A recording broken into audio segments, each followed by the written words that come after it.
कर्नाटक राज्य में बोली जाने वाली भाषा कन्नड़ है।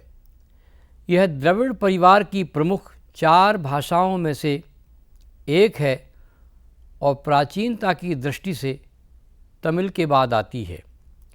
इस राज्य के अतिरिक्त पड़ोसी राज्यों में भी यह भाषा बोली जाती है।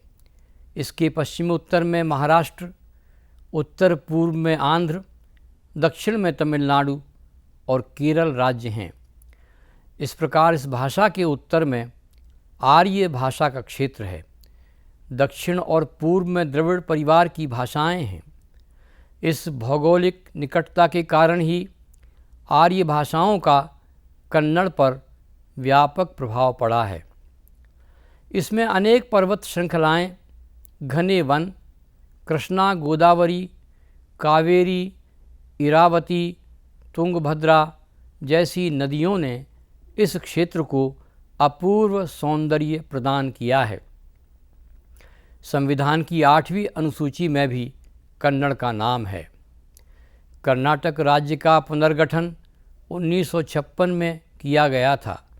तमिल भाषी मद्रास, मराठी भाषी मुंबई और तेलुगु, उर्दू भाषी हैदराबाद रियासत से कन्नड़ भाषी क्षेत्र को लेकर मैसूर राज्य गठित किया गया। इस राज्य को ही अब कर्नाटक कहा जाता है। कर्नाटक की व्युत्पत्ति कर्नाट शब्द से हुई है। इसका यह रूप महाभारत के सभा पर्व में मिलता है। भीष्म पर्व में दक्षिण के जनपदों में कर्नाटका का वर्णन है। डॉक्टर दक्षिणामूर्ति के अनुसार प्राचीन काल में कर्नाटक तथा कुंतल दक्षिण और उत्तर कर्नाटक के लिए प्रयुक्त होते थे। कन्नड़ कर्ण से निकला है और नाडु देश का सूचक है। इस प्रकार इसे कर्नाडु या कन्नाडु कहा जाता, किंतु कर्नाटक संस्कृत के कर्नाटक का परिवर्तित रूप है। यह कन्नाड़ ही आगे चलकर कन्नड़ बन गया है। प्राचीन कवियों ने कन्नड़ु का प्रयोग किया है और दूसरी शताब्दी में तमिल काव्य शिल्पद्धिकारम में करुनाडर का उल्लेख मिलता है। कन्नड़ का प्रारंभिक रूप 5वीं शताब्दी में मिलता है। हल्मिडी शिलालेख 450 ईस्वी के अतिरिक्त चिकमंगलूर तथा कडूर शिलालेखों में भी इसके संकेत हैं। गुणाढ़्य की बृहत कथा में भी इसका उल्लेख है। कन्नड़ का पहला ग्रंथ कविराज मार्ग है, जो 7वीं 8वीं शताब्दी में राजा नृपतुंग ने रचा। कन्नड़ भाषा का विकास 4 भागों में देखा जा सकता है। एक तो अति प्राचीन काल है और दूसरा 5वीं शताब्दी से 12वीं शताब्दी तक जैन युग कहा जाता है। कन्नड़ भाषा की अभिव्यंजना शक्ति का विकास इस युग में ही हुआ। कवि पंप अत्यंत प्रतिभाशाली रचनाकार था। उसने तीर्थंकर ऋषभदेव पर ग्रंथ लिखा। इस युग में कन्नड़ साहित्य और भाषा का पर्याप्त विकास हुआ है। संस्कृत का भी कन्नड़ पर व्यापक प्रभाव पड़ा है। 12वीं शताब्दी तक मध्य युग रहा। सामाजिक क्रांति के अग्रदूत बसवराज इसी युग में हुए, जिनके कारण वीरशैव वचनकारों की प्रधानता रही। अनेक रचनाकारों को वचनकार ही कहा गया है। इनके विचारों में सत्य और भाषा में सरलता थी। इनका प्रयोजन समाज की समानता को स्थापित करना था। दक्षिण के महाप्रभु रामानुजाचार्य के कारण श्री वैष्णव संप्रदाय और मध्वाचार्य के कारण 13वीं शताब्दी में द्वैत मत का प्रचार हुआ। 15वीं शताब्दी से 19वीं शताब्दी के मध्य कुमार व्यास युग में भारत लिखा गया। अन्य ग्रंथों में तोरवे रामायण, कुमार वाल्मीकि, कृष्णराज भारत, भागवत, जैमिनी भारत और जगन्नाथ विजय प्रसिद्ध हैं। पुरंदरदास ने कर्नाटक संगीत की नींव डाली। इस युग में दास साहित्य अत्यंत संपन्न रहा, जिसके प्रमुख रचनाकार कनक दास हैं। मैसूर राजा के आश्रय में अनेक कवियों ने श्री वैष्णव संप्रदाय से प्रभावित होकर भक्ति काव्य लिखा है, जिसमें तिरुमलाचार्य और महालिंगरंग प्रमुख हैं। होन्नम्मा ने गृहिणी धर्म पर भी लिखा है। इस युग में अनेक शतक और गद्य ग्रंथ लिखे गए।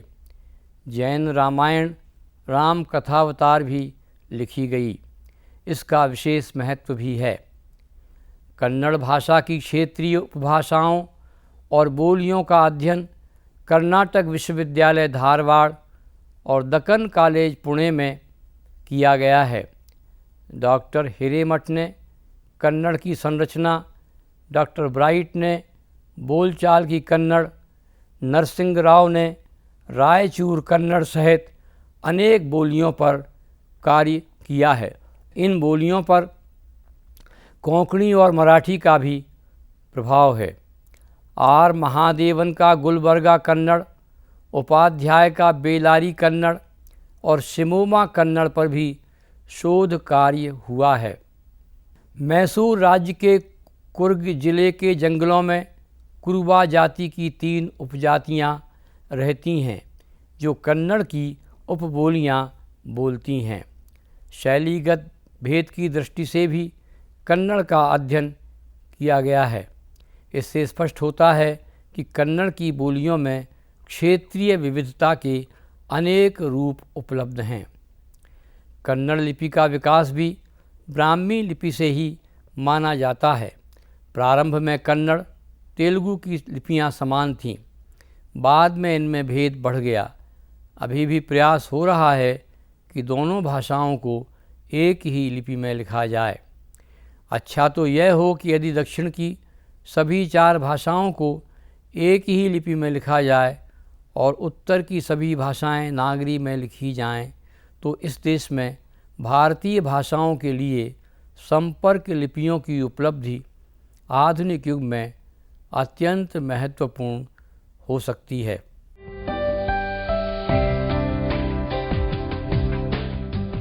राजभाषा के रूप में कर्नाटक में 1963 में राजभाषा अधिनियम लागू किया गया है।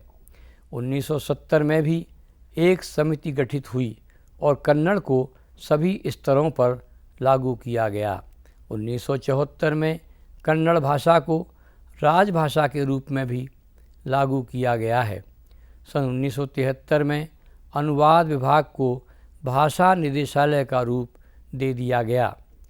कन्नड़ के विकास का कार्य संस्कृति से जोड़कर कन्नड़ और संस्कृति विभाग भी बनाया गया है। पत्र व्यवहार और टिप्पणी लेखन के लिए कन्नड़ 3 पुगलु जैसी पुस्तकें लिखकर कन्नड़ को अधिक से अधिक अपनाया गया है। राजभाषा के रूप में कन्नड़ का प्रयोग अधिक से अधिक हो, इसके लिए प्रशिक्षण कार्यक्रम भी चलाया जाता है। कन्नड़ भाषा में पुस्तकें लिखने पर पुरस्कार भी दिए जाते हैं। सन 1976 में मैसूर में दक्षिण राज्य राजभाषा गोष्ठी का भी आयोजन किया गया था। कर्नाटक राजभाषा विशेषज्ञ समिति ने 1973 में राजभाषा विधायी आयोग का पुनर्गठन किया। कन्नड़ तथा संस्कृत निदेशालय के राजभाषा तथा संस्कृति पर 2 पृथक स्कंध हैं।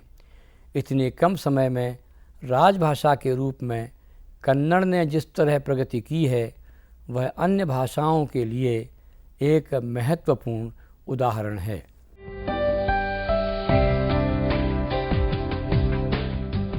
कन्नड़ साहित्य ईसा पूर्व 10वीं शताब्दी के एक कवि नृपतुंग के समय से व्यापक रूप से सामने आया है।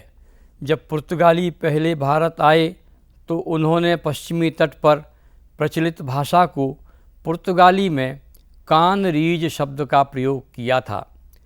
कन्नड़ भाषा के उद्भव से किसी देवता या संत का संबंध नहीं जोड़ा गया है और यह भाषा संस्कृत और तमिल के समान प्राचीन भी नहीं है। अगस्त्य कथा से द्रविड़ भाषाओं के आरंभिक विकास का पता लगता है। 12वीं और 17वीं शताब्दी तक कन्नड़ भाषा का व्याकरण संस्कृत सूत्र में लिखा गया था। वास्तव में वैदिक और आर्य सभ्यता ने जब तक द्राविड़ों को प्रभावित नहीं किया तब तक द्रविड़ भाषा का लिखित रूप सामने नहीं आया था। डॉक्टर हर्ट्ज ने इस भाषा को रॉयल एशियाटिक सोसाइटी के जर्नल में कन्नड़ बताया है। किसी भाषा का इतिहास वस्तुतः उसका प्रयोग करने वाले लोगों से ही आरंभ होता है। नृपतुंग ही कन्नड़ के सर्वप्रथम लेखक हैं। उन्होंने लिखा है, पृथ्वी की इस महापरिधि में और न ऐसा सुंदर देश जिसमें श्रुति प्रिय मधुमय कन्नड़ देती जनमन का संदेश।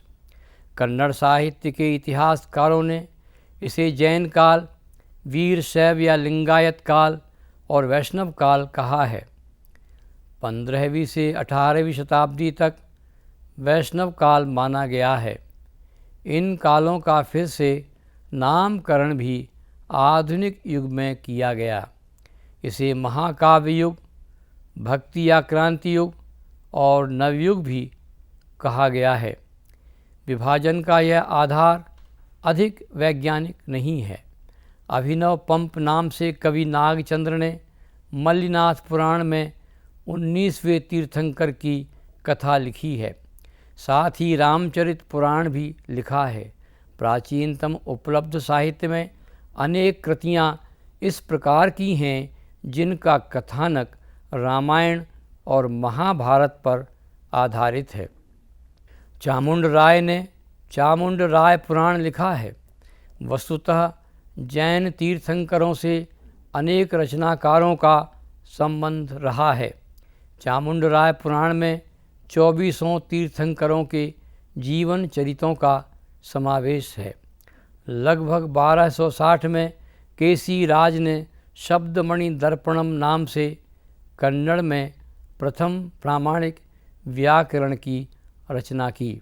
केसी राज ने कन्नड़ भाषा की सारी पूर्ववर्ती कृतियों का अध्ययन किया था। कन्नड़ कविता लगातार आगे बढ़ती रही। ऐसे कवि भी कम नहीं थे जो राजाश्रय विहीन थे। नागचंद्र ने पंप रामायण भी रची। नेमिचंद्र, रुद्रभट्ट, हरिहर और राघवांक की कविता मौलिक और प्रेरणादायी है।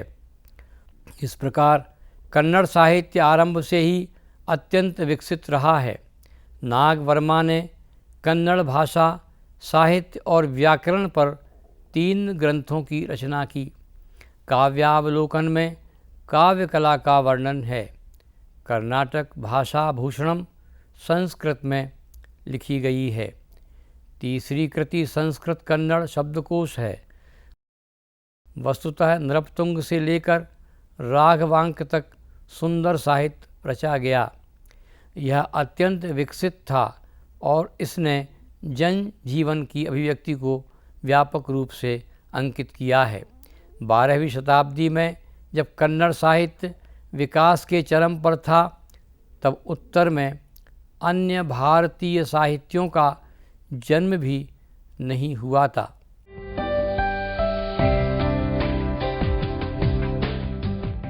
कन्नड़ साहित्य का नवोत्थान अनेक कवियों ने किया है। 18वीं शताब्दी से अब तक अनेक प्रकार से साहित्य सृजन होता रहा है। 18वीं शताब्दी में कन्नड़ प्रदेश विभिन्न वर्गों में बट गया था। मुसलमान शासकों के राज्य में फारसी का प्रभाव बढ़ता गया। फिर लंबे समय तक मराठी शासकों का शासन भी रहा। अतः कन्नड़ मराठी से प्रभावित हुई और इस पर तमिल और तेलुगु का भी प्रभाव रहा। अनेक धर्म प्रचारकों ने बाइबिल का कन्नड़ अनुवाद भी किया। कन्नड़ में मुद्रण भी आरंभ हुआ। कन्नड़ अंग्रेजी शब्दकोश भी बना। 1890 में कर्नाटक विद्यावर्धक संघ भी बना। इस प्रकार आधुनिक कन्नड़ साहित्य का एक नया रूप सामने आया। कन्नड़ पर संस्कृत के साथ ही अंग्रेजी का प्रभाव भी बढ़ा। 19वीं शताब्दी के अंत में नंदलिके नारायणप्पा ने मुद्रणम नाम से 3 ग्रंथ लिखे। उनकी रचनाओं में साहित्य का उच्चतम रूप था। उन्होंने अद्भुत रामायण और रामश्वमेध गद्य में लिखी, जबकि श्री राम पट्टाभिषेकम पद्य में लिखी गई। 20वीं शताब्दी में कन्नड़ की अनेक रचनाएं बंगला या मराठी से प्रेरित हुईं। बंगला के बंकिम चंद्र और महाराष्ट्र के हरिनारायण आप्टे ने भी कन्नड़ लेखकों को प्रभावित किया। इस युग में एक नई गद्य शैली का विकास भी हुआ। स्वतंत्रता आंदोलन के दौरान गांधी के असहयोग आंदोलन का भी प्रभाव पड़ा। आधुनिक कन्नड़ साहित्य में 3 नाम प्रसिद्ध थे और श्री कंठैया ने इन सभी युवा कवियों को प्रभावित किया था, जिनमें बेंद्रे, पुट्टप्पा और शंकर भट्ट के नाम प्रमुख हैं। बेंद्रे ने लोक जीवन को महत्व दिया। पुट्टप्पा पर टैगोर का प्रभाव था। बड़ी कविताओं में बेंद्रे का मेघदूत एक श्रेष्ठ रचना है। 1920 से आरंभ होने वाले दशक में गोविंद पई, गोकाक, सीतारामैया और नरसिंहाचारी के नाम उल्लेखनीय हैं। कन्नड़ में उपन्यास और कहानी साहित्य व्यापक रूप से लिखा गया। श्रीनिवास ने घरेलू कहानियाँ लिखीं। उनकी लंबी कहानी सुब्बण श्रेष्ठ मानी जाती है। आधुनिक कन्नड़ में उपन्यासों की रचना कुछ देर से हुई और 1940 से अनेक उपन्यासकार सामने आए। इनमें कृष्णराव, शिवराम कारंत, अण्णा राव जैसे अनेक उपन्यासकार शामिल हैं। कारंत ने अधिकतर दक्षिण कन्नड़ के जीवन का निरूपण किया है। कृष्णराव ने दलित वर्ग के संघर्ष को उभारा है। गोकाक ने भी अच्छे उपन्यासों की रचना की है। एक रचनाकार इनामदार ने खांडेकर के मराठी उपन्यास का अनुवाद भी किया। कहानी और उपन्यास के अतिरिक्त अन्य प्रकार की गद्य कृतियाँ कन्नड़ में अधिक लिखी गई हैं। आधुनिक कन्नड़ में नाटक अधिक सफल नहीं हो सके, क्योंकि उनका संबंध रंगमंच से अधिक होता है। केरूर वासुदेवाचारी का नल दमयंती संभवतः प्रथम मौलिक नाटक था। युवा नाटककारों ने सामाजिक नाटक भी लिखे। नारायण राव ने अपना पहला नाटक स्त्री धर्म रहस्य लिखा। टीपी कैलाशम ने टेललू गट्टी, भरा और खोखला नाटक लिखा। उनके विचार मौलिक और कथानक आधुनिक हैं। कारंत अत्यंत प्रसिद्ध नाटककार हैं। उन्होंने कई आपेरा नाटक भी लिखे। श्रीरंगम के नाटकों में मनोरंजन अधिक है। वस्तुतः अनेक नाटकों को मंच पर अभिनीत भी कराया गया। आधुनिक कन्नड़ साहित्य में अब नाटकों का अभिनय प्रमुखता से हो रहा है। आधुनिक नाटकों में समाज पर बड़े तीखे व्यंग किए जा रहे हैं। पश्चिमी देशों के नाटकों से भी प्रभाव लिया गया है। इतना सब होने के बाद भी कन्नड़ नाटक रंगमंच की दृष्टि से बहुत आगे नहीं है।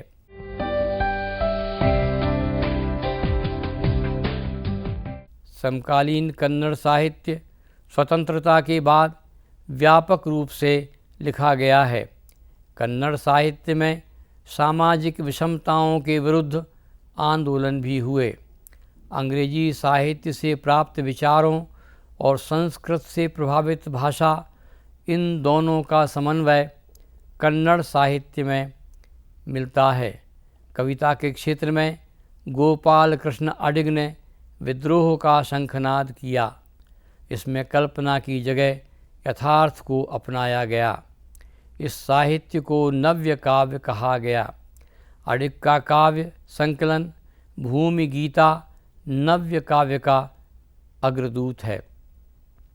अडिग के पश्चात कन्नड़ कविता इतनी आगे बढ़ गई कि उसे नवीन काव्य भी कहा गया। नरसिंह स्वामी ने इसे आगे बढ़ाया। अन्य प्रमुख कवियों में शिवरुद्रप्पा, सुमतेंद्र नाडिग, अनंत मूर्ति, चंद्रशेखर कंवर और रामानुजन जैसे अनेक नाम शामिल हैं। नवीन काव्य का प्रतिनिधित्व अक्षरकोश काव्य नाम से प्रकाशित कविता संकलन करता है। इसमें 34 कवियों की 96 कविताएं हैं। उपन्यास के क्षेत्र में अनेक साहित्यकारों ने व्यापक रूप से इस विधा को समृद्ध किया है। कन्नड़ उपन्यास में अधिक से अधिक प्रयोग किए गए हैं। श्रीरंग के उपन्यास अनादि में यौन समस्या का निर्भीक चित्रण है। उनके अन्य उपन्यासों में दलित वर्गों की समस्याएं भी हैं। वे अस्तित्ववाद से भी प्रभावित हैं। रामानुजन का उपन्यास मालदी मीनू नई प्रवृत्ति का उपन्यास है। इसी प्रकार अनंत मूर्ति ने भी संस्कार उपन्यास लिखा है, जिस पर फिल्म बन चुकी है। शांतिनाथ देसाई और लंकेश भी महत्वपूर्ण उपन्यासकार हैं। वस्तुतः इन उपन्यासों में अनेक प्रकार की समस्याएं हैं, जिनमें भ्रष्टाचार, स्त्री समस्या, बेरोजगारी और मूल्यों में गिरावट को महत्वपूर्ण स्थान मिला है।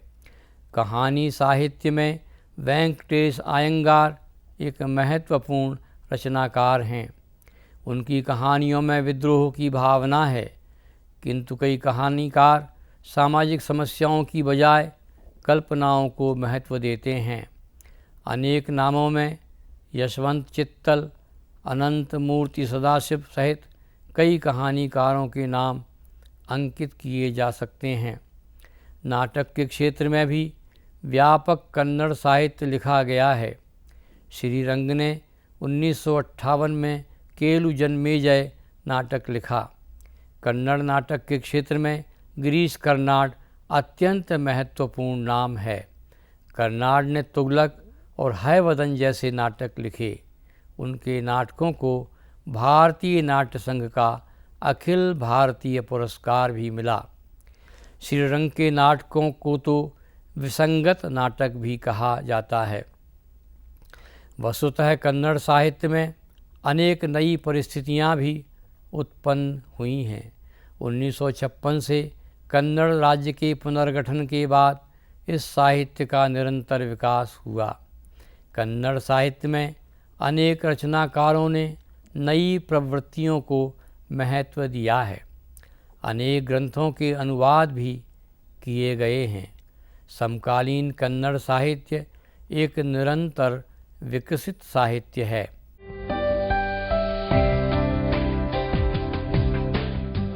कन्नड़ का विकास आधुनिक युग में अधिकतर ईसाई पादरियों ने किया है। व्याकरण और शब्दकोशों की रचना करने के साथ ही कन्नड़ के शिक्षण की भी व्यवस्था की गई। अनेक ग्रंथों के अनुवाद हुए और मौलिक रचनाएं भी लिखी गईं। कन्नड़ व्याकरण की रचना विलियम कैरी ने की तो शब्दकोश का निर्माण किटैल ने किया। यह शब्दकोश भारतीय भाषाओं का मानक भी कहा जाता है। किटैल ने अनेक कन्नड़ ग्रंथों का संपादन प्रकाशन भी किया है। कन्नड़ संगीत पर भी अनेक कृतियाँ लिखी गईं। 19वीं शताब्दी के अंत में संस्कृत के प्राचीन ग्रंथों के अनुवाद भी किए गए।